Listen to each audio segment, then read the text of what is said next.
Okay, well, welcome families and students at Francis Parker.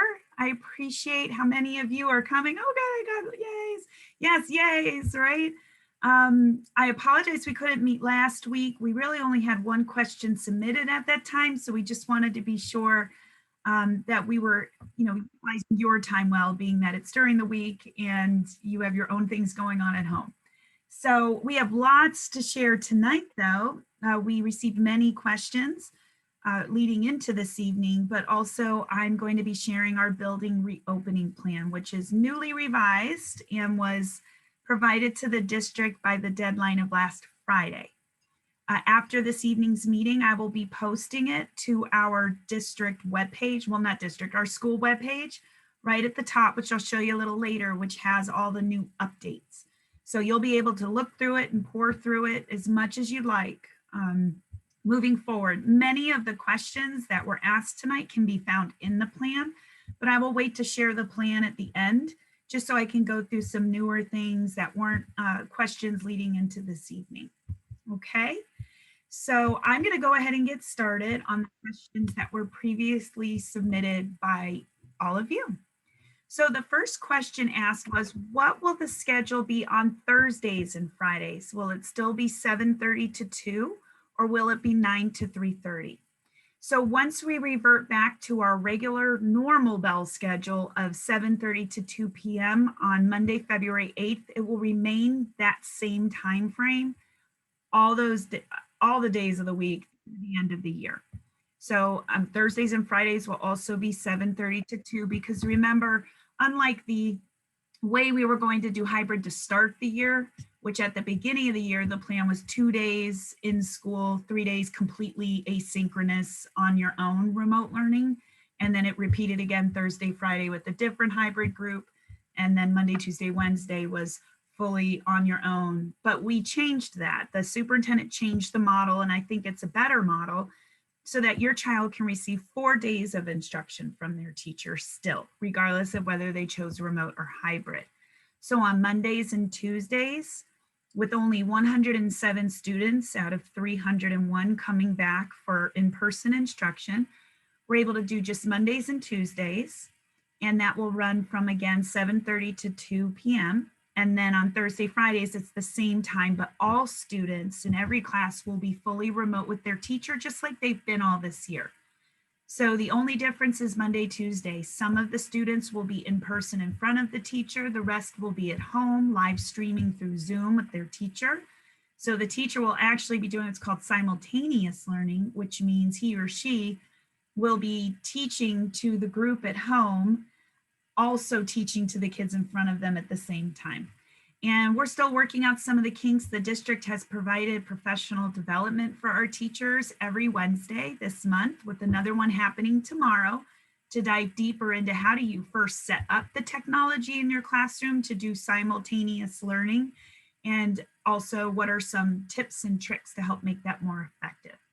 So we're really digging into this different mode of instruction, but ultimately it makes sure that all students are receiving instruction directly from their teacher all 4 days of the week. So even though it's remote on Thursday, Friday, kids still need to log in at 7:30 and begin their day with the teacher. And they'll follow the same daily schedule they would on a Monday and a Tuesday. So somebody said, are the class schedules currently posted on PowerSchool updated and accurate? They're showing a start time of 7:30 but end time of 2:30. So I'm assuming that's from a teacher. I'm not sure, so I'll check with our registrar and make sure it's showing that it ends at 2:00 p.m. So we'll get back to you about that. But the hours are 7:30 a.m. to 2:00 p.m. The next question was, when will we be getting an updated schedule for our students' days? Great question. So teachers are working very hard tomorrow. Now that we have our original master schedule that was created last June and July, in anticipation we'd all be in school normally come the fall, which of course did not happen. So the district created a different type of schedule just for remote learning. But now we're going back to that original schedule that we would have done had we followed the June-July schedule.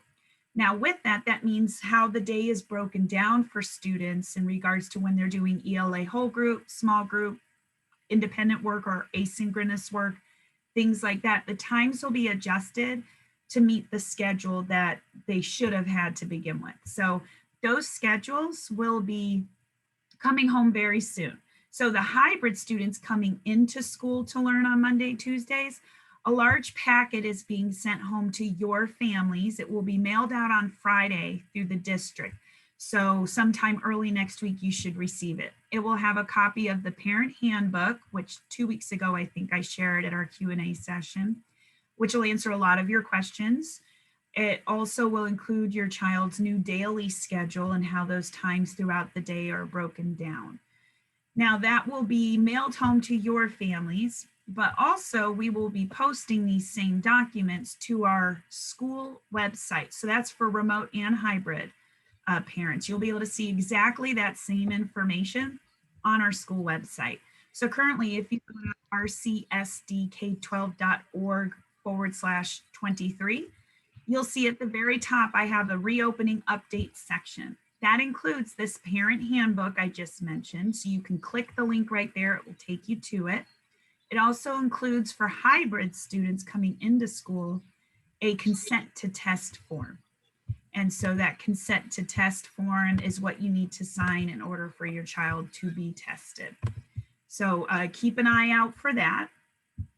The next piece is that teachers will be posting this new daily schedule on their teacher web pages. If you go to our school website and you click on teachers, the tab at the top, it'll take you to the list of all the teachers in our building. And if you click on your teacher, they all currently have a daily schedule link that you can click on in there. Now it has the current remote schedule in there right now. We will be switching to the new daily schedule for starting February 8th shortly. So just keep in mind that that's another place you'll be able to access that schedule at any time.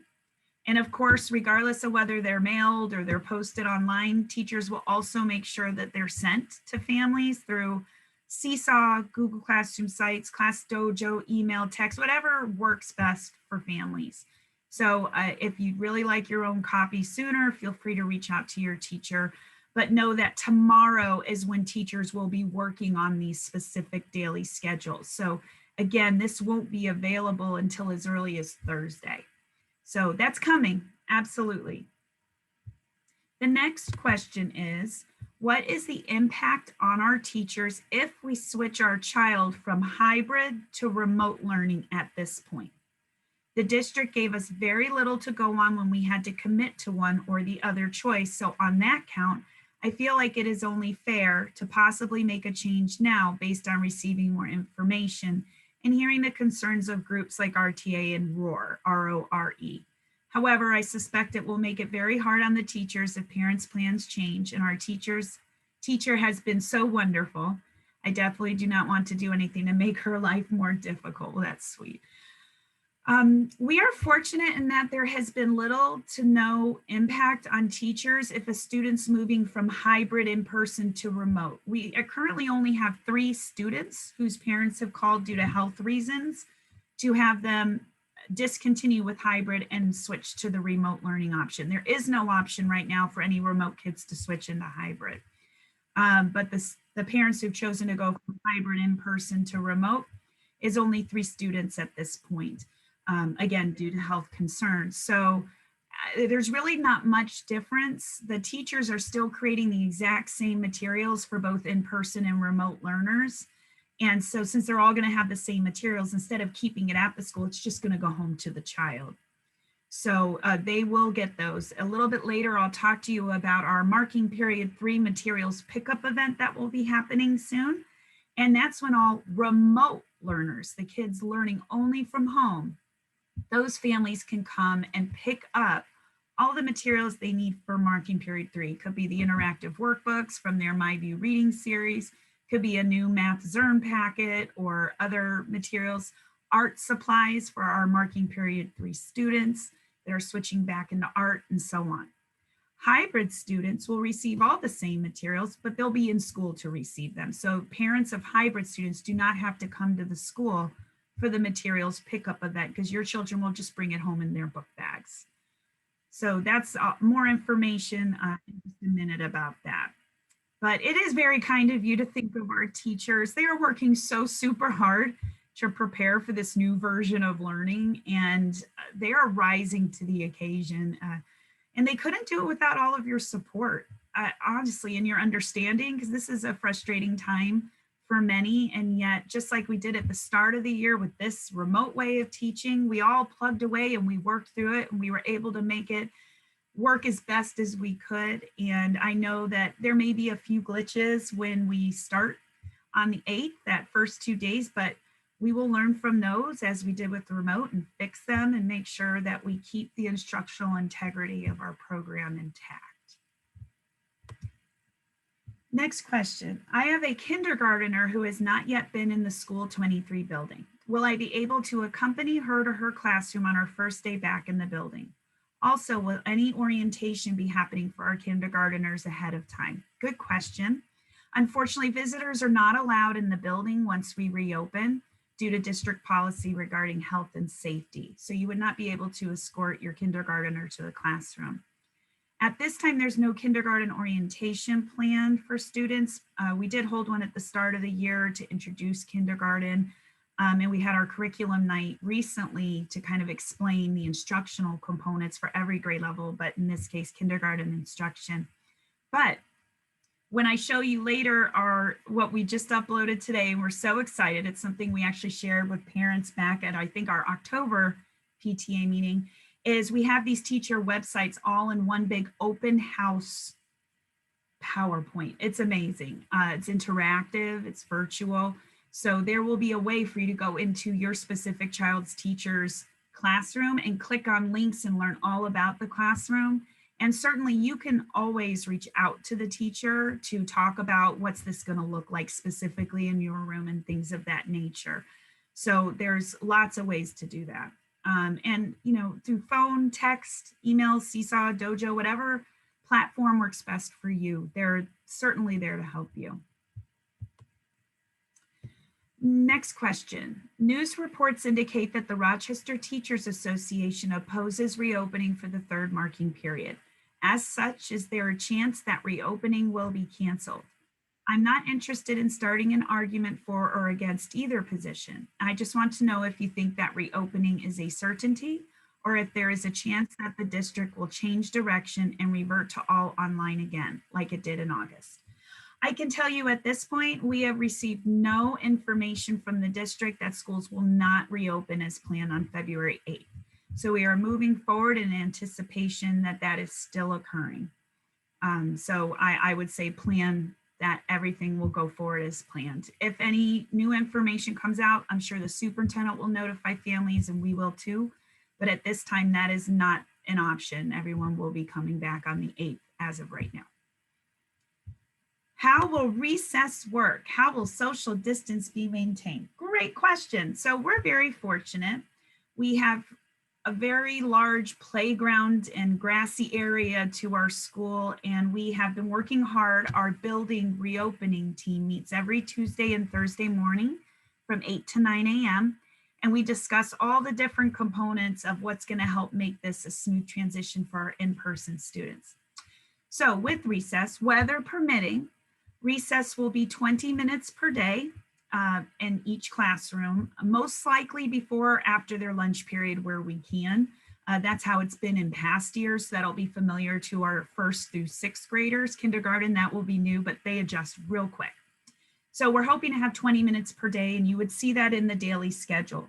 For remote students, when you see recess in the schedule, that means your children can turn off their computers and go off for 20 minutes and have recess on their own at home, play a game, whatever they want to do. It's an off-screen time for your child. So everyone's getting recess that fits their needs. Our plan for kindergarten through 2nd grade is to have one classroom on the smaller playground at exit 2, which if you're staring straight at the building, it's the door on the left that exits out to that playground. It's a smaller playground meant for smaller children. So our plan is to have one, because we only have 2 classes at every grade level. So let's say it's 1st grade's turn to go out. One 1st grade class on Monday will go out to the smaller playground. The other first grade class will come out exit 2 and go to the larger playground that's to the left of the school when you're looking at the front. And those children will be able to play in those areas. In addition, they can also use the grassy area in the front of the building. We're working with our custodian and our head custodian and our gym teacher to measure out 12 feet of space in different areas on the grass with cones to indicate those spaces so students can actually go outside, again, weather permitting, and either stand or sit at their designated cone. They can actually take their masks off if they're on the grassy knoll, or not the grassy knoll, the grassy area if they're staying within their little zone. And then they can jump in place, they can exercise, they can do all kinds of different things. The children on the playgrounds must wear their masks at all times because they will not necessarily be 12 feet apart. They'll be about 6 feet apart. What we're looking to do is actually having students go out in trios or in pairs. The teachers, right now, the most we have in any one class coming back is 10 students. On average, our classes are about 6, 7 students. So it'll be pretty easy for teachers to pair students up. That doesn't mean the kids are right next to each other, but what they would do is take whatever playground they're on and divide it ahead of time, which we'll do this week, into different sections of the playground. Maybe it's the slide, maybe it's the under the tree area, like different areas of the playground. And they'll assign 2 or 3 students, depending on the size of the class, to different areas. And then they'll play in those areas for 2 to 3 minutes, and then they'll switch and they'll move to the next area and the next area. That way they can get full access to the playground, but it's about 2 kids. And again, the idea is that they will maintain about 6 feet from each other.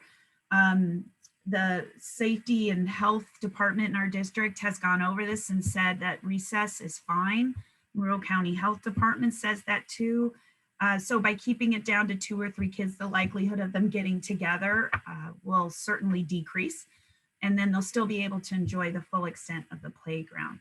So again, if a kid's going down the slide, the other one's waiting. When the kid gets down the slide and moves off, the other one can start to go down the slide and that child's already moving around.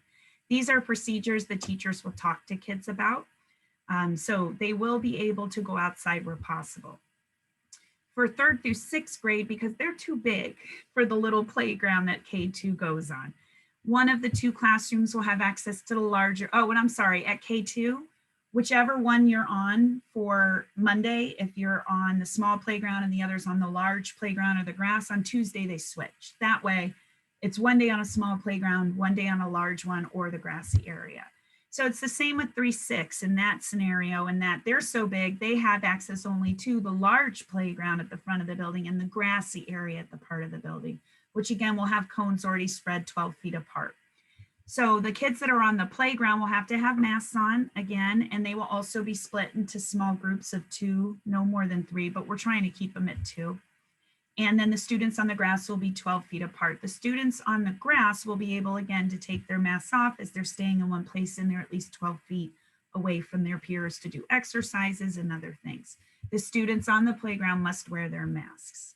So again, whoever does what on Monday, they flip-flop for Tuesday. So that's where we're hoping to go with this. And again, we'll see how that process goes and make any adjustments and tweaks to ensure our kids are safe, because that's certainly our #1 priority. But we also recognize kids need to play. Kids need to be outside where possible. They need to run. They need to just take school off their mind for a moment and just enjoy. So we're hoping to be able to do both of these things well. The next, that was the end. No, I'm sorry. There are a couple other questions. The next one is, and this is good. I'm glad somebody asked this. I didn't understand what Mrs. Yarlett was saying. This is in reference to our meeting on the 12th about 9 students and or teachers being positive, but not necessarily at the same time would cause the school to close. So let me say, according to the RCSD, if the random sampling of students and staff in our building at any time cumulatively generates 9 or more positive cases, so this could be over any period of time.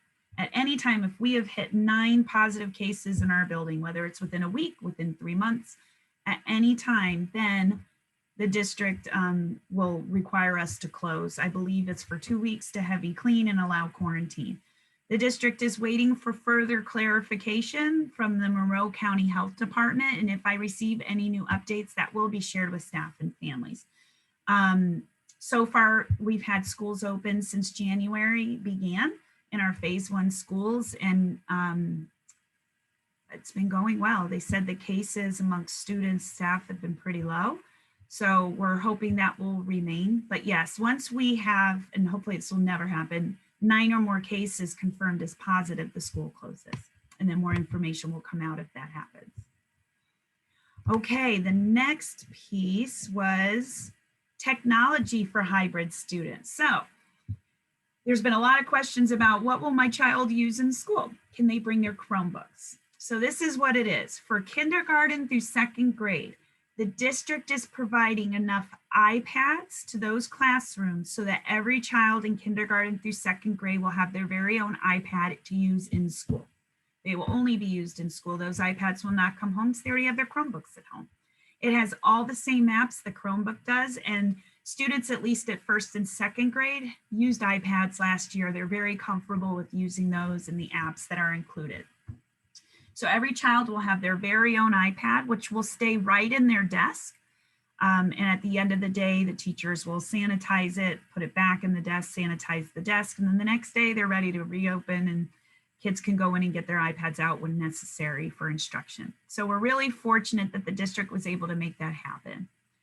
For grades 3rd, 4th, and 5th, we currently have Chrome boxes in our building, not enough, but we have basically what that is it's a desktop computer with a Chrome box, which has access to internet, wireless internet, and other things attached to the back of the actual monitor. And they have a keyboard and they have a mouse. We have enough that we're able to spread them out across our 3rd, 4th, and 5th. And then where we don't have enough, the district is providing Chromebooks like they have at home to the schools to stay in the school. So each classroom is going to have a mixture of some kids using Chrome boxes, depending where they're seated and whether they're close to plugs and outlets to have a desktop Chrome box, or they'll have a Chromebook. So all students will have access to one-to-one technology while they're in school, as well as the students who already have their Chromebooks at home. And again, all of those things stay in the building. The kids will not bring those Chromebooks home because they already have their own Chromebook at home.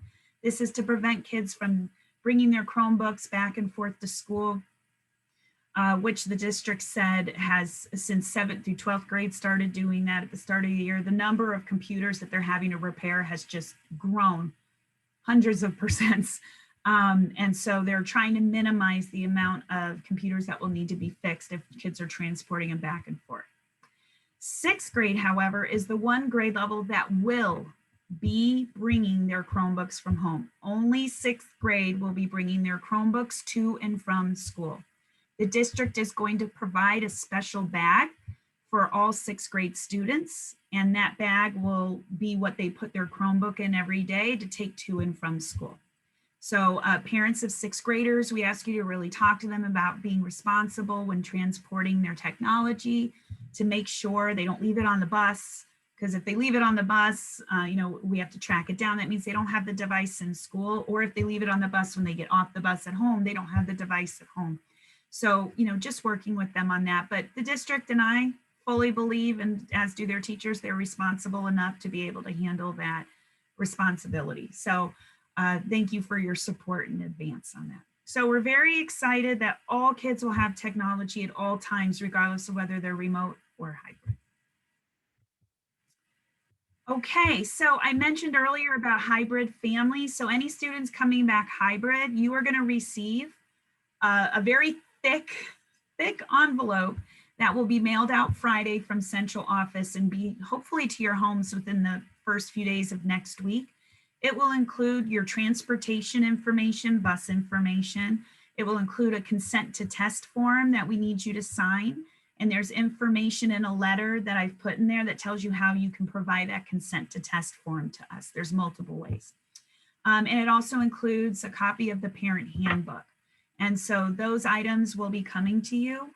We're also hoping to include the daily schedule in that for you. And again, for remote families, don't worry, you're going to get the same information. We'll make sure the schedules are posted online So that won't be a problem. We'll also include a copy of the daily schedules in the materials pickup event we're going to have, which is going to be held on Friday, February 5th from 9 a.m. to 3:30 p.m. We will be sending out a flyer this week, hopefully tomorrow. We'll be posting it on our school website. We're going to ask teachers to share it with you families through all the different means that they connect with you. Again, this is for remote students only. So we have about 194 remote students, only learning from home. They're the only ones that need to come on Friday, February 5th, because the hybrid in-person students will get those same materials when they come to school on Monday, the 8th. So hybrid students do not come to this event. But for all the remote students from 9 to 3:30 on Friday, the 5th, you can come. Again, you will drive up into the front bus loop of the school on Barrington. There will be 1 or 2 people there. Fingers crossed for good weather. And we will radio in, let them know what class your child's in, and then a bag of materials will be brought out to you. These events have gone very well the last 2 times we've done them. So thank you so much for working with us on that. The materials that are going home will also include art materials for any marking period 3 students that are about to switch back into art. So again, remote students coming to the remote pickup event will get a bag, and in that bag will be a bag of art supplies, just like we did at the start of the year in Q1. Anybody who's hybrid and is going to be taking art this marking period, again, you'll get your materials on Monday when you come to school on the 8th. Art is only on Thursdays and Fridays, so art will still remain remote.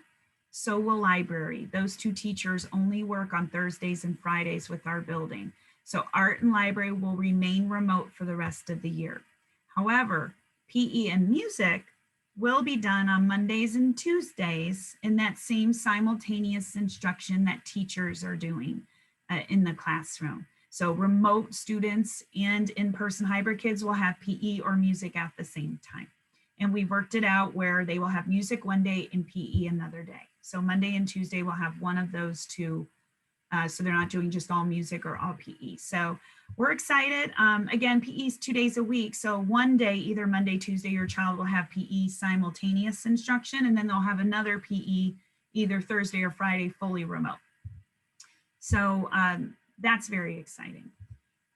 The next one was, let me see here, materials pickup. This is a good one. So we're going to talk a little bit more about arrival and dismissal and health checkpoints when kids come to school. This is a really big piece, and I'm actually going to share our reopening plan with you at this point so that you can see it will be posted on our website right after this meeting. Give me at least 5-10 minutes to get it on there, and you can peruse it at your leisure and certainly contact the school with any questions. But a big question asked is, what time do students need to show up at health checkpoints in order to be ready to learn at 7:30 a.m.? So school opens at 7:30 a.m. just like all the past years. So students should arrive at the school at 7:30 a.m. by bus or by car or by walking. The late bell will ring at 7:45 a.m. just like usual. From 7:30 to 7:45 a.m., teachers will be letting the students in remotely using their computers while the hybrid students are entering their classrooms and eating breakfast. The social emotional instruction, our second step program, teachers will be trying to begin it before 7:45 a.m. if possible, if all their students have arrived. But we appreciate your patience in knowing that the first few days with possible late buses due to weather, kids getting used to the process of how we're going to enter the building, which I'll share in a moment, that those things might delay things a bit. But remote learners will get online with their teachers at 7:30. They may be there eating their own breakfast at home while the hybrid kids are coming in, and then instruction will begin at 7:45 at the latest. And then what is the process for dropping off and picking up kids? Because of these 2 questions, we're going to go right into our reopening plan. So I'm going to share my screen, and we won't go through every single thing only because you can certainly view some of these items on your own, but there are many of the questions you have that are found in here, and I really want to be sure we hit those. So you can see all of our contact information at the top, including our email. Anytime that you fill out a form like the consent to test form or student updated information form or a doctor's note, you can always email, take a photo or upload the document through a scanner and email us at this email address. It goes right to our secretaries. And then they take that information and forward it to the people that need it or file it for their purposes. So please don't hesitate to use this email. It's a great resource for you. Also, really quick, I do want to announce that at the end of December, for those of you that weren't able to make the January 12th meeting, Noelia Garcia, our head secretary, received a promotion. And so she moved up to the Leadership Academy for Young Men. And she is doing wonderful there. Just checked in with her today. She loves it. She misses our school and all of our parents and students. So she wishes you all the best, especially with this reopening. And we have a new head secretary, Stacia Goldberg. And she's wonderful. So when you call the school, if you don't get through to Mrs. Stam, you're going to be probably hearing from Miss Goldberg. So feel free to connect with her about anything you need along with Miss Stam. Okay, moving on. This is the general information about hybrid and remote model, this two-version idea. So all remote, online, and hybrid in-person students will follow a daily schedule from 7:30 to 2 on Monday, Tuesday, Thursday, and Friday. Only hybrid students will report in person on Monday and Tuesday. Remote and hybrid students will be learning together with their current classroom teacher following this new 7:30 to 2 p.m. schedule. Remote learners will Zoom into the classroom live with the in-person hybrid students on Mondays and Tuesdays. All students will be learning remotely on Thursday and Friday with their teacher from 7:30 to 2 p.m. Wednesdays will continue to be asynchronous learning days for the students from 7:30 to 2 p.m. So again, whatever work has been posted for your children to complete, that's what they need to do and upload, and they will be marked present for the day if they've turned in the assignments, regardless of what time during the day they are to get them done. Also, teachers will still be offering office hours, so they'll let you know what their office hours are with this new schedule. So students can hop on a Wednesday, hop in with their teacher using their normal classroom Zoom link and ask questions or get help with an assignment they might be struggling with that day. Students are expected to log into their Seesaw and Google Classroom accounts to complete assigned work for the day. Attendance will be taken every day of the week, including Wednesdays, as I just described, and that's based on not in person, but if children are completing the assignments the teacher posts for Wednesday, they get marked present for that day. So again, they have to complete those Wednesday asynchronous assignments for their attendance to count as present. Wednesdays will continue to be a staff planning, and PLC stands for Professional Learning Community Day. So again, that's when they receive professional development about how to do this simultaneous instruction and other things. And teachers will continue to hold office hours. The building will receive a deep cleaning on Wednesdays and Fridays.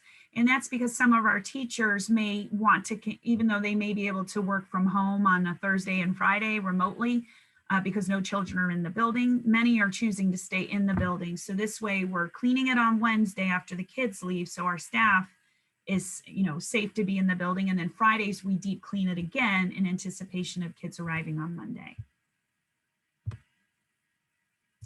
Communication and family engagement. Again, this just lists all the different ways we can communicate with you. Our PTA is amazing. They have their own Facebook private group, which many of you know as the invite went out through that site. We do not post our Zoom link and password to these meetings on the public site. We don't want anyone Zoom bombing. So these are shared that way. And of course, teachers can share those same links and passwords with you. But this just explains all the different ways that you can get in touch with our building. So here we go, health and safety. So the health checks for staff, and you can read all about the staff, they have to complete an online screening questionnaire every day before they come to school. So that asks them several questions. Are you feeling ill today? Have you been in contact with anyone who's recently tested positive for COVID-19? There's a series of questions. And if they answer yes to any one of those questions, then they have to stay home. And they do what they need to do. We tell them next steps and they quarantine. So you can see the list of the different questions they're asked right there. Staff can start to enter the building as early as 6:45 a.m. to prepare for the day. They have to come directly to exit 1, which is our main entrance, because we have wrist thermometers where you put your wrist under a thermometer, and if the light goes green, you do not have an accelerated temperature. You don't have a high temperature. So they'll do a temperature check as soon as they get to the school. If at any time it shows up red, then they immediately have to leave the building, which I'll talk about in a little bit, and go home. We provide coverage and we move forward from that point. K through 6th grade students, and the reason pre-K is not here, you can see right after it, all of our pre-K students selected remote learning. So there will be no pre-K students in the building on site on Mondays and Tuesdays. But for our kindergarten through 6th grade students, we have assigned specific people to be at the different exits when kids come to school. So I'm not going to go into too much detail about that now because this is telling you what exit kids will go in, but I have a graphic that I can show you that might be more visually. I'm a visual learner, so I have like an actual graphic to show you of where the exits are and what grade levels will go through each of those exits. We cannot have all of the kids enter through exit 5, the side closest to Milburn Street, because that we cannot socially distance appropriately. So we've split the children by grade level amongst all 3 exits. And again, I'll explain, you can see it there, but you can look through this again in more detail. We'll talk about the different grade levels at each exit. This way we can minimize a big cluster of kids at any one area. Social distancing, again, we expect for students and staff to remain 6 feet apart. We're putting floors and sidewalks will be marked in different ways to show kids where they need to stand. So when they're in the hallway, which should be very minimal, students will not be in the hallway often, really only for arrival, dismissal, going to PE, not PE, going to recess and coming back. PE will be in the classroom, but going to recess and coming back, or possibly going to the gym for a mask break. Again, we'll talk about it in a minute, and coming back. Management of ill persons. So this is where it goes into detail. If a staff member answers yes, or becomes ill during the day, they need to go right to the health office.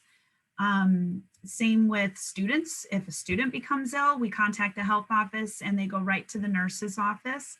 And the nurse will determine if that student has symptoms of COVID-19. If so, that student goes next door to our COVID isolation room, which will have another nurse's assistant in there. And we have set up with 2 desks, 2 chairs with a very large 6-foot tall, 12-foot long divider between both sides that the children would be on, up to 2 kids in the room. And the reason we gave them a desk is so that they could sit, but they could put their head down if they're not feeling well. And it's much easier to wipe down the desks and the chairs than to have chairs that have material on them. So certainly we will notify the family right away, and they will be asked to come pick their child up right away.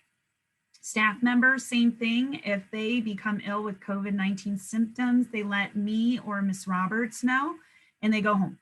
And then they contact employee benefits. And if they can't leave right away because they're waiting on a ride, they also would be having to go to the isolation room to wait. So you can read through the rest of this, and the locations where any sick individual were throughout the day. The custodian will immediately be alerted to that and will go do a deep clean and disinfection, and over the evening as well. If that individual, student, or staff is positive for COVID-19, we'll take care of that in a different way, which that comes next. So if there's a positive case in the building, staff or student, so if staff does, they notify their supervisor, go home, contact employee benefits, and contact their healthcare provider. If a student tests positive, his or her parents will be notified, and they will wait in the isolation room supervised until he or she is picked up by a parent or guardian.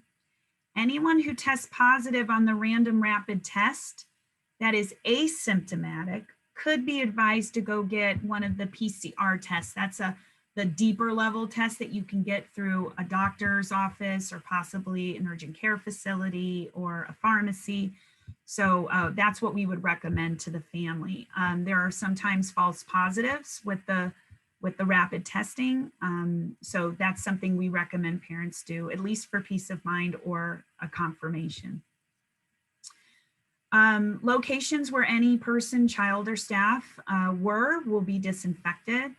Occupants need to be relocated while disinfection takes place. So if the student was in the classroom, all of those students and staff will be relocated to the gym, and the disinfection of the whole classroom will happen. And then if notified of a positive case from a staff member or student, we follow a case checklist for administrators. At that point, a letter is generated that goes home to all families, letting you know without names whether a staff member or student is tested positive, what is being done. You will receive full disclosure about what's happened, what steps we're taking, and any measures that need to be taken beyond in school. So you will receive a lot of communication around that if that were to happen. So on-site testing will be performed by the nurse, so the health office staff or the nurse's assistant. I'm managing the testing program from the higher level. In that way, we have already created our spreadsheet of all of the students and staff that will be in school. With staff, it's 152 adults and children that will be in the school. So we need to test 20% of them within a month, which is the yellow zone, which you can see a little further down, within 2 weeks. So we're able to randomize the spreadsheet. So it is likely that one child or one staff member may not be tested for a very long time after they're tested once, because with that many people and testing 20%, we won't get through everyone right away. So that's where we are with that. Students must have a consent form filled out prior to testing. So when we asked parents who decided for hybrid if they consented to their child testing, they told us at that time yes or no. So all children will receive a consent to test form. We're asking parents to sign it and send it to us, and there's lots of different ways you can do that. That's posted on the top of our school website in the updates. It has the copy of the form in both English and Spanish. We have it, I believe, in other languages too if the parent needs it. You can fill it out and take a photo or scan it and send it to that school email address. You can email it, you can fax it, you can take a photo of it and text it. I mean, whatever way you have to provide it to us would be great. We will not test any student that refuses. You never know. You're saying yes, but we may have a student downstairs and ready to test them and they're absolutely refusing to be tested. We will not test that student then. Staff, however, is not allowed to refuse a test, so staff will be included in the testing. So if the random sampling, like I said earlier, generates 9 or more positive cases in any school, then the school will be required to close. And again, that's over a cumulative period of time. It doesn't mean in a week or in a month. It could be 9 cases at any point total, cumulative, then the school would close. Quarantine and isolation. If you test positive for COVID-19, you should isolate immediately. People living in your household need to quarantine. Please see the Monroe County Department of Health waiting for a contact tracing memo. They'll reach out to provide further instructions. It can take a few days after a positive test. If you've had close contact, more than 15 minutes within 6 feet without a mask, 1 or more people unmasked, with someone who tests positive in the last 48 hours, you should not come to work and you should self-quarantine. The 48-hour window is from the day the test is taken or from the day of symptom onset. The county typically does not quarantine entire classrooms unless masks are not being worn. And in this case, all day, kids are with their masks, other than mask breaks, which we'll talk about later, and when they're outside on the grassy area at recess. A classroom may be asked to quarantine for 24 hours or more to allow for proper contact tracing. So that's if it's a student or a staff member in a classroom, then we may have to do contact tracing and quarantine children for 24 hours to figure that out. Quarantine or isolation return. Individuals returning after a county mandated quarantine or isolation will receive an email or text notifying them of the date of their release. Staff must forward their release to employee benefits. You can read that later. Students must send their release to the school nurse prior to or on the day of their return. Staff members, yep, we don't need to go into staff. You can read all about our staff later.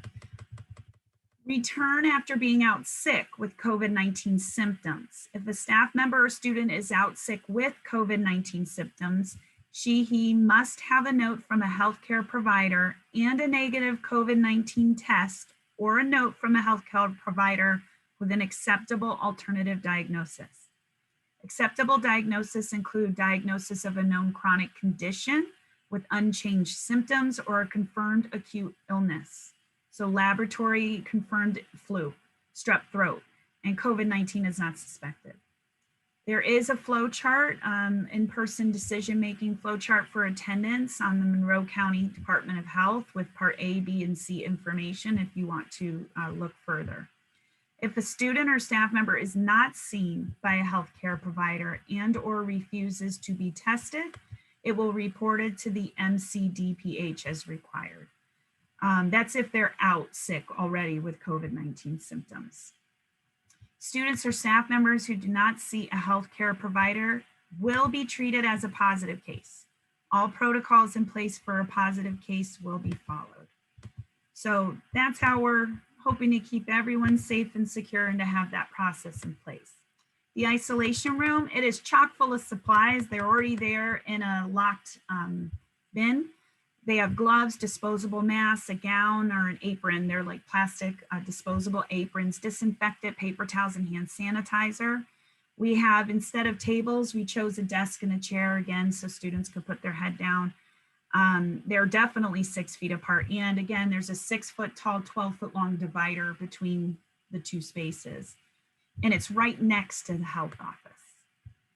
Health hygiene, correct hand washing will be taught to students and reinforced throughout the day. All of our kindergarten through 2nd grade classrooms have sinks in their room. So they'll be able to wash their hands pretty frequently during the day. And again, when they go in and out of the bathroom. Face coverings, everyone must wear a face covering around the classroom or the building, and especially within 6 feet of others. Everyone will wear a mask that covers the nose, mouth, and chin at all times unless 6 feet of space in all directions is available or a physical barrier is in place. We've told all of our staff, and we'll tell our students, no, your mask's on at all times unless you are in the gym in our 12 foot apart space for mask breaks, or you're on the grassy area in the front for, again, another break, or if you're eating. And again, that will look a little different. As kids are eating in the classroom, they're all facing the same direction or have large plexiglass divisions. If they're 6 feet apart, even while we don't need them, we still have them. So kids will be able to remove their mask to eat and to drink and then put their mask back on and wash their hands.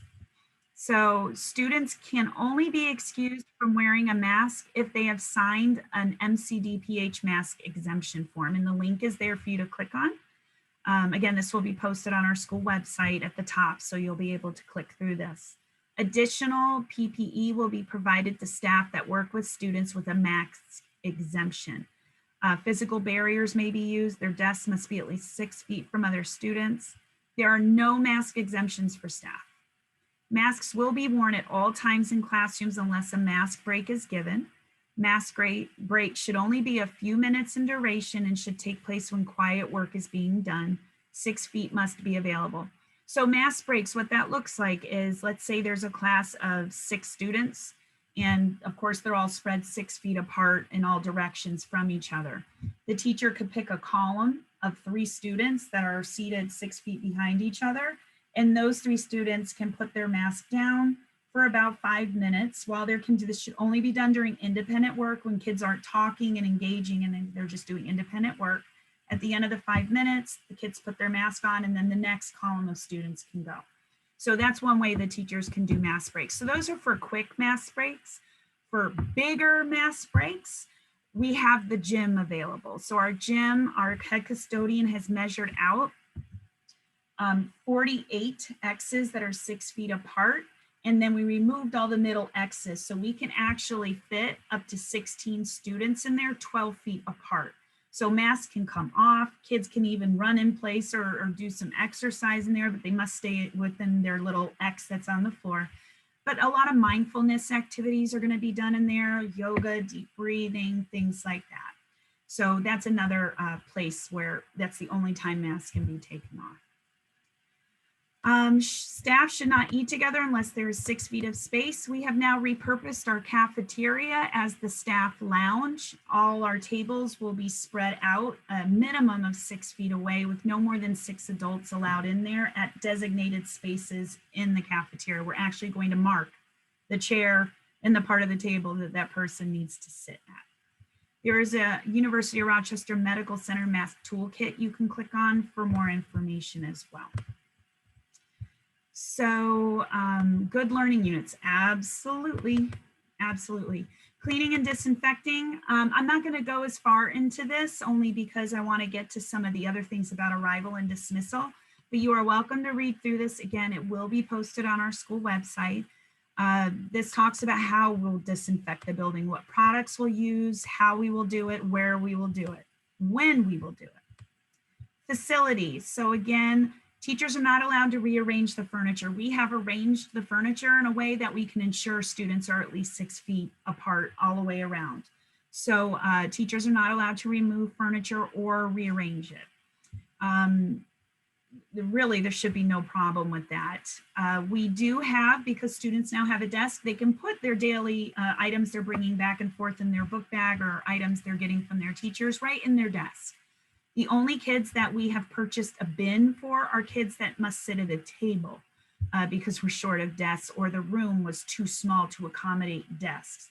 And so they will have a bin, similar to the one you have at home, next to them where they can put their learning items in throughout the day. And it will have a locking top as well, so that when they leave it at school, it's still protected.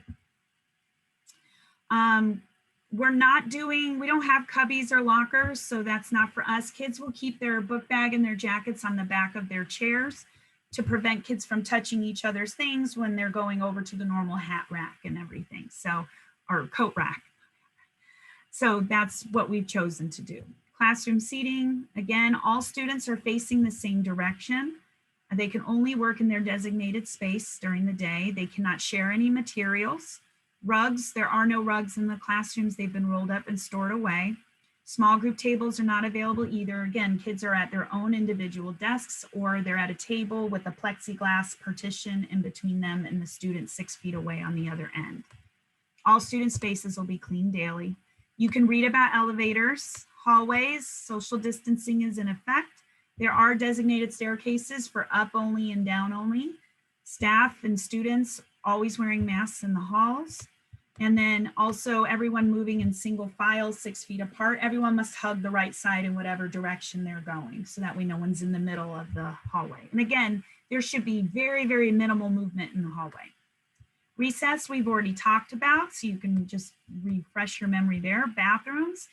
The Monroe County Health Department and our Health and Safety Department have said that we don't need to disinfect bathrooms in between each use.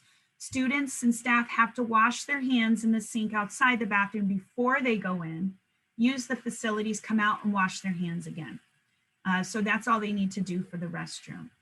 Students' belongings, I just talked about, so you can read through that again. Fire and lockdown drills, we still have to do these things. And again, with the fire drill, the Health and Safety Department for our district with Monroe County Health said, in that moment of a fire drill, all students can move outside expeditiously and as soon as they're outside, be spaced apart correctly, that's okay. Because again, all masks are on and it's very quick and then we're outside and socially distanced. As for lockdowns, we will not actually have the students getting up for drills and moving to that side of the room squished together.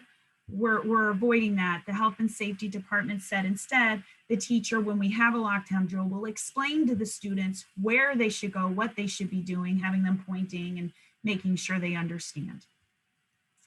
Plumbing facilities, our water fountains will not be working except for the bottle filler station. So we recommend for hybrid learners that you send your child in with a water bottle. It could be just a normal plastic water bottle you get at the store, and they can just continue to refill it, or it can be a regular water bottle.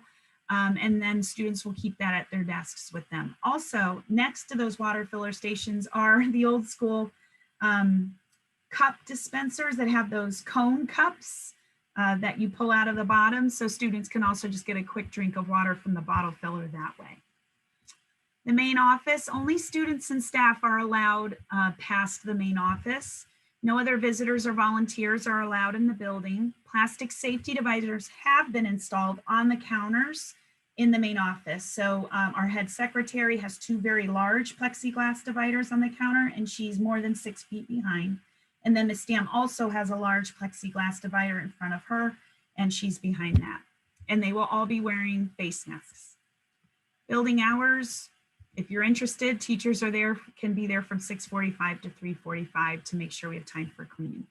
So I already discussed breakfast. You can certainly go through this with more detail about what that will look like. Same with lunch. And then there's still going to be breakfast and lunch sites for families at our high schools from 9 to 1 on Monday through Friday. So here comes arrival and dismissal. This is how it's going to go. So let's talk about bus riders first. The buses start pulling up as early as 7:15, and at 7:30 in the past, they would just release all the students at once. So we worked it out where they're not going to do that. They have agreed, and fingers crossed, what they will do is Carla, Miss Roberts, and I will be out front. So we'll be the first to greet the buses. I will go to the first bus, her to the second. We will hop on, make sure the bus driver knows that we don't want them to release children until we point to their bus. When we're on the bus, we'll explain to kids where they're going to go when they get off the bus. We are going to have color-coded signs, a blue sign for exit 2, a red sign for the main entrance, and a green sign for exit 5. And we'll just tell kids based on their grade which color they need to go towards. And that's how they'll know which entrance and which way to go into the building. There are guidelines on the bus, so read through those there when you get a chance about how they're going to make sure kids are socially distanced on the bus. So if you scroll to almost the end there of that section, kindergarten, 1st and 6th grade students will enter through exit 2. Exit 2 is at the very, very left side. I think I might have it at the bottom. Here we go. Exit 2 is on the left side. So if you're looking straight at the school building, kindergarten, 1st and 6th graders will get off their buses and go up the main walkway past the flagpole and make a left, go down the front of the building and over to the side at exit 2. That is because when they go in that exit, kindergarten will immediately go down the stairs for their temperature check, and 1st grade will hug the right side and get their temperature checked right there. 6th grade will go straight up the stairs. It's about 5.5 feet from the other side of the stairs where the 1st graders will be, and just continue up to the top and get their temperature checked. So this way there's not congestion, and all kids will receive their temperature checks separately from one another. Our 2nd grade and our 3rd grade students and Mr. Jinx's class will go through exit 1, straight up the middle through the main entrance. Right inside, there will be, again, temperature takers. They will get their temperature checked, go in through the double doors. 2nd grade will make a quick left because their classrooms are right on the left-hand side, so they'll never cross over with 1st grade. And 3rd grade makes a quick right, goes past the main office, and they go right into their classrooms on the right side. They never have to cross with anybody. And then Mr. Jinx's class is actually going to be in the pre-K room this time because they only have 3 students. And so it's right next to the cafeteria. So again, they'd never be in the stairwell at exit 5 with the 4th, 5th graders. They'll just go right into their room around the corner. Our 4th and 5th grade students will go in through exit 5 on Milburn Street. So that's where kids normally have come in as a whole group in the past. It will just be 4th or 5th. They get their temperature, go right up the stairs into their 4th and 5th grade classrooms. By spreading the students out this way and knowing we only have 107 students, we're looking at about 30 kids or so at each entrance from 7:30 to 7:45, and it will not be all at once. So that will help us spread it out, give the temperature takers time to take temperatures while students are socially distanced, because no more than 2 or 3 should be waiting at max at any time. Because as we're releasing one bus at a time, it gives students a chance to get a head start We'll count to 10, release the next bus, count to 10, and so on. For walkers and car riders, they pull up, for car riders, you'll pull up on Milburn Street on the right-hand side if you're looking at the building. Your child will not be able to just go through exit 5 like they did in the past. They will need to, if they are kindergarten, first or sixth, and you're welcome to walk your child to the door, they need to go down and around to exit 2, third and second, go up the middle to the main entrance, and again, fourth and fifth on the Milburn side. For walkers, whichever direction they come from, they will know, because we'll, again, as they arrive, show them what their color is, because there will be an adult standing on the sidewalk to the right of the building and the left of the building and right at the main entrance, and they'll be holding up colored signs for those grade levels. So we just say, go to red, and those kids know to go to the red sign. We really believe that, I mean, the kids are so smart, they'll get it pretty quick about which entrance they're supposed to go to. We will make sure our kindergarteners are escorted, because this will be their first time, and we want to be sure that they feel safe. It's a little scary to show up at a school, but I also think it will help that we won't have 300 kids being released from the buses all at once to go into the building. So that's how we're looking to do arrival in the morning. Dismissal will look a little different. So we are going to start, actually the first 2 days, we're going to start calling buses at 1:45 instead of 1:50, because as a bus pulls up, we're only calling one bus at a time, So let's say bus 474 shows up and there's 3 buses behind them. We will call the main office, say 474. They'll make an announcement. All the students, we have plenty of staff on different posts in all the hallways and stairwells to make sure kids are not clumping together. And again, I don't believe the buses are doing more than 6 to 10 students, because they have to spread them out. So those students will come down their stairwell to the main entrance area, and there will be a person to escort that group 6 feet apart down the main pathway to the bus. As they're going down the main pathway and getting them on the bus, we're calling the next bus over the intercom. Those students will follow the same process, come downstairs to the main entrance. A different escorter will be there to bring them out to their bus. By the time they're coming out, the escorter that took the first group out is already coming back in and ready for the next group, and we'll just do that. At 2:00 p.m., teachers will escort all walkers and car riders down to the gym. There are not that many. We have plenty of space in there. We have 47 students that are car riders and walkers, and we have 48 6-foot apart spots on the floor in the gym. So every student will sit on a spot.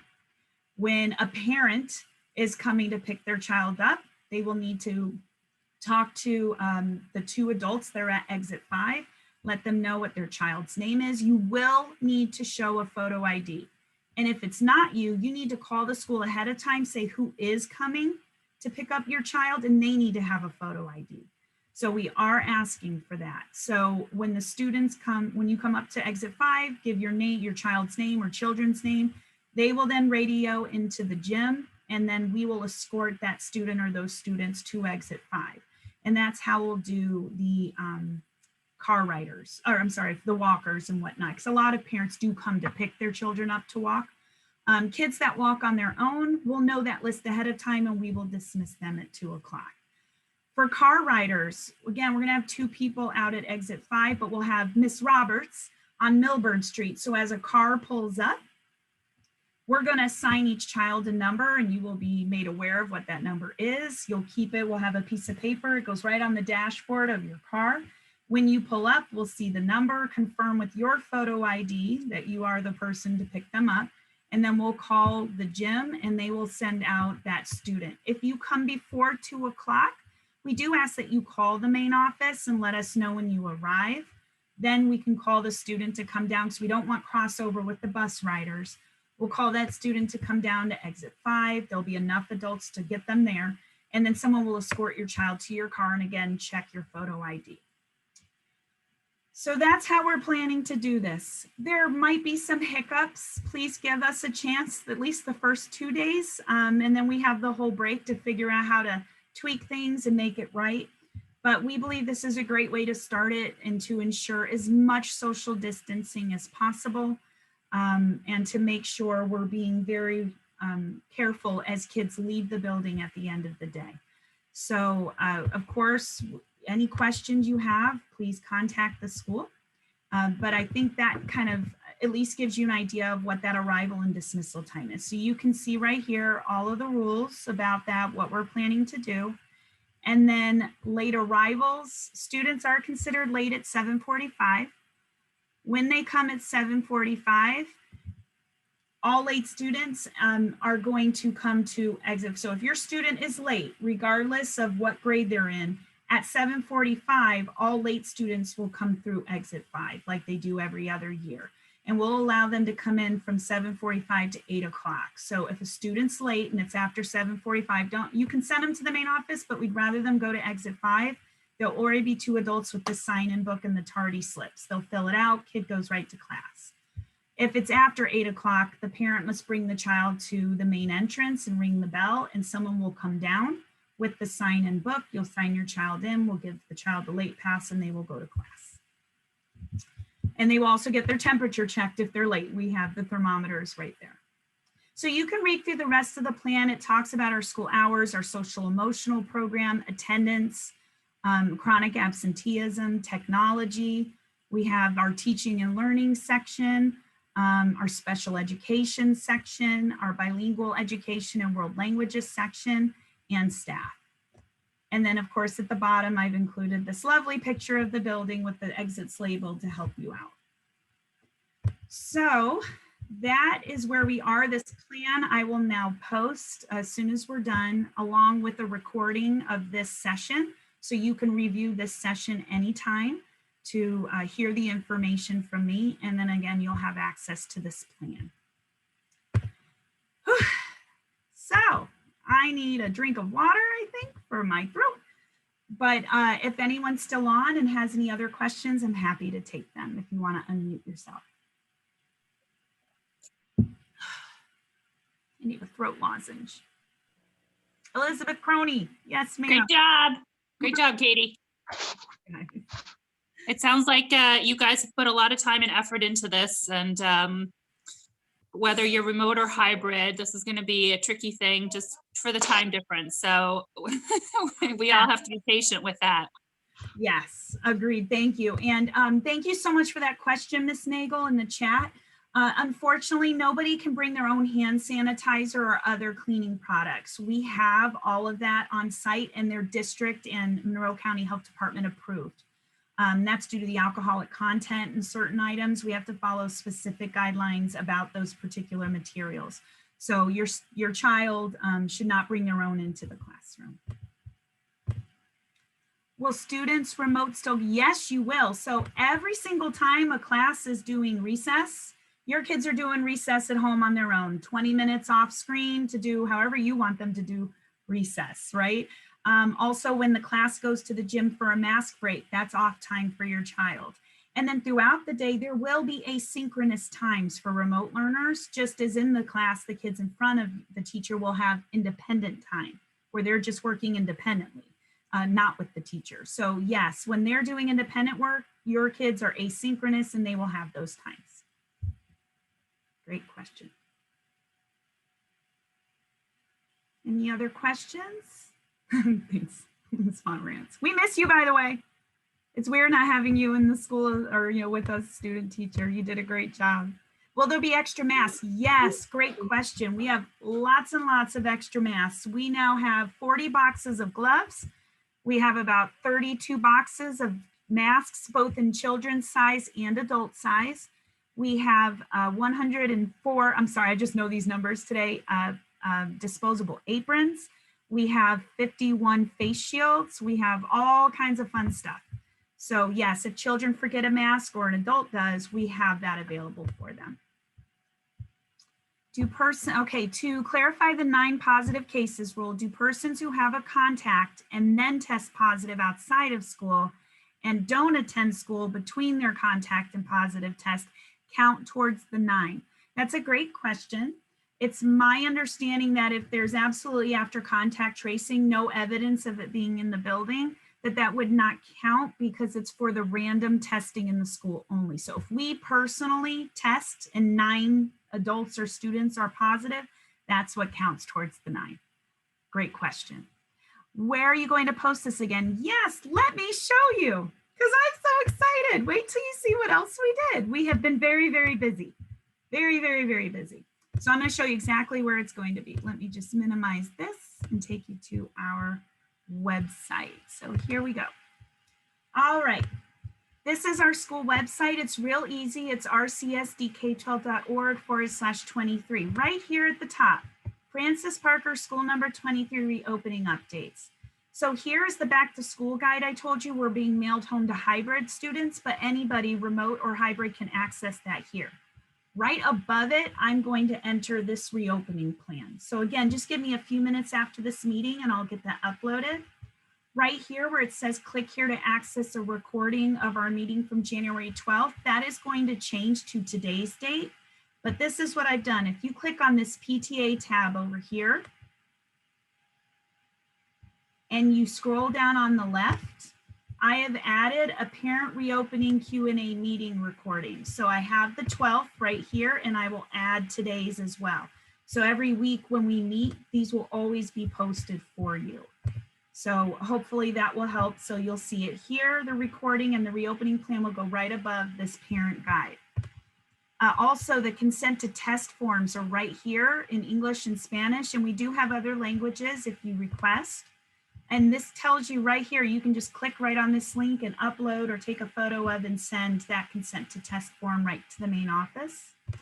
Also, check it out. We're so proud of ourselves. Our virtual open house is now available on our website. So at any time, parents can come in and check this out. So all you have to do, this is me on the left, this is Miss Roberts on the right. You can click on either of us and it takes you to our office, which has lots of information for you, including this reopening plan and other information to help you come back to school. If you go through the doors, it'll take you to where you need to go. So if you click on the double doors and go in, it will take you to all the teachers. So you can click on your child's classroom. You can do all of those things. So it's really cool. It'll take you everywhere. Really quick to go back to the chat. If our child is selected for testing, can we take them ourselves somewhere for testing? Yes. You are allowed to say, if my child's selected, and of course we have to have that in writing from you, we would prefer to take them elsewhere. You can absolutely do that. You have to have the results of the test to us within 7 days. So as long as we see a copy from the doctor of the results of that test within 7 days, we'll be able to do that.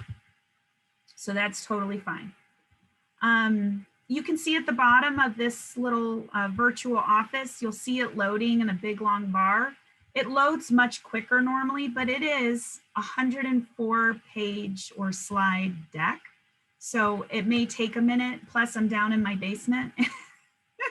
There's a very limited signal here, but once that does load, you'll be able to click on these double doors and go in, like I said. So here we are inside. You can click pre-K, any grade level, specials teachers, related services, support staff, office staff, the nurse, intervention teachers, the custodians, and guidance. So it says right at the top, click on the doors to enter your grade level. Once inside, click on your teacher's Bitmoji to tour your new classroom. So let's go into 3rd grade. Here's Mr. Jinks and Miss Smith, or Miss Pasamonte, or Mr. Ford, Miss Thetu, Miss Quattlebaum. One thing I want to point out before you click onto them to go into the classroom is over here in the front of every grade level is a little shelving unit with some resources for you to access at home. This one with all the numbers sends you to a page where there are tons of electronic math manipulatives, counters, things like that your child can be using for instruction. So there's different things to click on, but let's say we go into Mr. Ford and Miss Thetu, here's their classroom.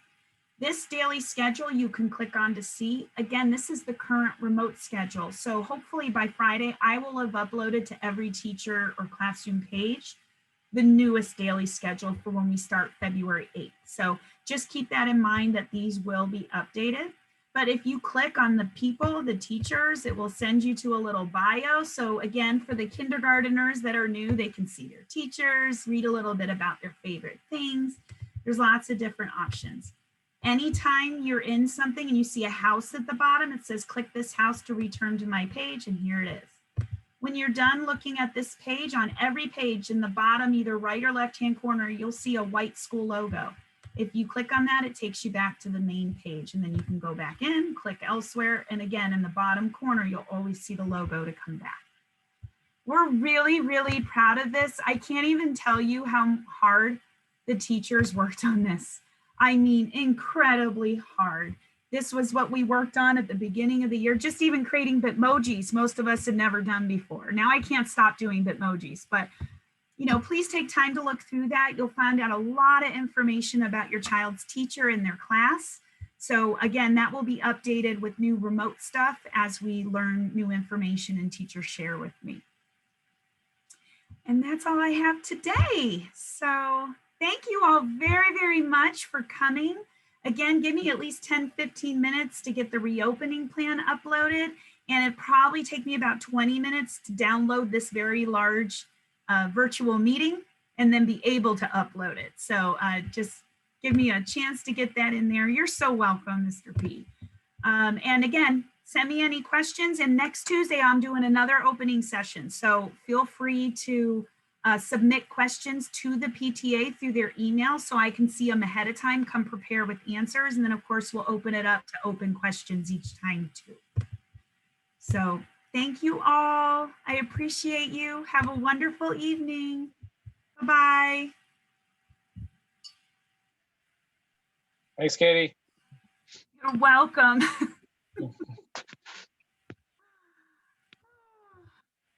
My throat.